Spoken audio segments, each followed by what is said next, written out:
में आगामी 6 महीनों में 5 सीटों पर उपचुनाव होने हैं। ऐसे में बीजेपी, कांग्रेस और दूसरे दल भी दमखम के साथ जुट चुके हैं। बीजेपी और कांग्रेस ने तो प्रभारी भी नियुक्त कर दिए हैं। जिस तरह से राजस्थान की 84 विधानसभा जहाँ पर उपचुनाव होने हैं और वह सीट सभी के लिए हॉट बन गई है। बीजेपी, कांग्रेस और दूसरे दल हैं भारत आदिवासी पार्टी, उसके लिए भी कहीं न कहीं पूरी तरह से हॉट सीट बन चुकी है। जिस तरह से राजकुमार रोत उस सीट पर दमखम के साथ जीते हैं। जहाँ पर लोकसभा चुनाव हुए उसमें बीजेपी ने दमखम के से चुनाव लड़ा, महेंद्रजीत मालविया को मैदान में उतारा, तो कांग्रेस का भारत आदिवासी पार्टी से गठबंधन हुआ।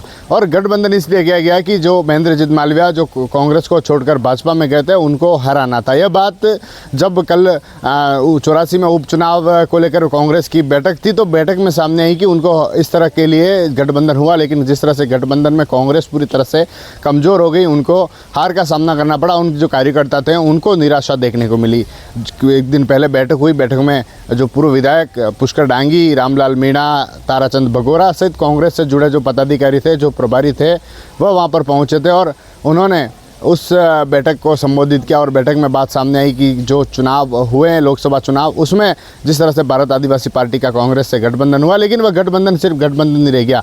जैसे ही राजकुमार रोत जीते तो उन्होंने कह दिया कि वह स्वतंत्र रूप से चुनाव लड़े और उनके बलबूते पर चुनाव जीते हैं। तो कहीं न कहीं इस तरह से जो पार्टी है कांग्रेस कमज़ोर हुई है। जो कार्यकर्ता हैं उनमें निराशा आई। यह बात जो वहाँ पर मौजूद लोग थे, वहाँ पर जो कार्यकर्ता थे, उन्होंने कही। उसके बाद से अब उन्होंने कह दिया है कि कांग्रेस भी बिना गठबंधन के चुनाव लड़ेगी। जो कार्यकर्ता थे उन्होंने बात रखी और जो प्रभारी आए थे उनका कहना था कि ये बात वहाँ तक पहुँचाई जाएगी। आलाकमान क्या फैसला करता है, क्योंकि जिस तरह से दिल्ली में बैठा आलाकमान या फिर जयपुर में बैठे बड़े नेता, वह उस पर क्या फैसला लेते हैं। जिस तरह से कुछ दिन पहले भारत आदिवासी पार्टी के राजकुमार रोत थे और उनसे जो जुड़े नेता हैं उनका कहना था कि इस बार कांग्रेस से भारत आदिवासी पार्टी गठबंधन नहीं करेगी।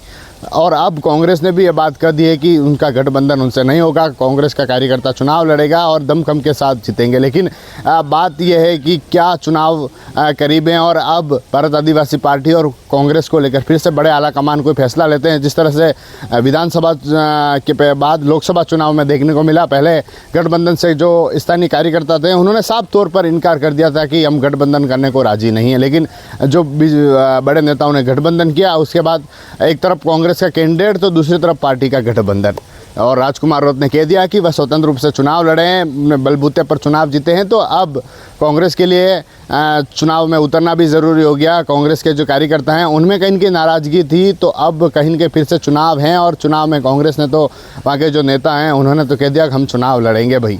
और अब क्या होता है, क्योंकि जिस तरह से जो आलाकमान है वह क्या फैसला लेता है, क्या कांग्रेस के जो कार्यकर्ता हैं उनकी बात को सुना जाता है। जिस तरह से उनके जो नेता हैं, उनके लोग हैं, उनका तो कहना है कि हम चुनाव लड़ने को तैयार हैं। अगर पार्टी हम पर फिर से कोई फैसला थोपती है तो फिर भी पार्टी के लिए जो हार है, फिर भी जो कार्यकर्ता हैं उनको निराश किया जा सकता है। इस कारण अब जो प्रभारी है उनकी रिपोर्ट आलाकमान तक पहुंचेगी और उसके बाद जिस तरह से चुनाव करीब आएंगे, टिकट वितरण होंगे, तो हो सकता है उसमें पार्टी का गठबंधन नहीं हो। पहले भी गठबंधन से इनकार था, लेकिन जिस तरह से गठबंधन हुआ महेंद्रजीत मालविया को लेकर और उनका कहना था कि एक विपक्ष को मजबूत करने के लिए उनका गठबंधन हुआ, लेकिन जो स्थितियाँ देखने को मिली उसके बाद अब फैसला कार्यकर्ता और आलाकमान के हाथ में रहेगा। और कार्यकर्ता हैं, जो नेता हैं, उन्होंने तो कह दिया है कि गठबंधन से राजी नहीं है और स्वतंत्र रूप से कांग्रेस चुनाव लड़ना चाहती है। TV9 के लिए राजेश डांगी।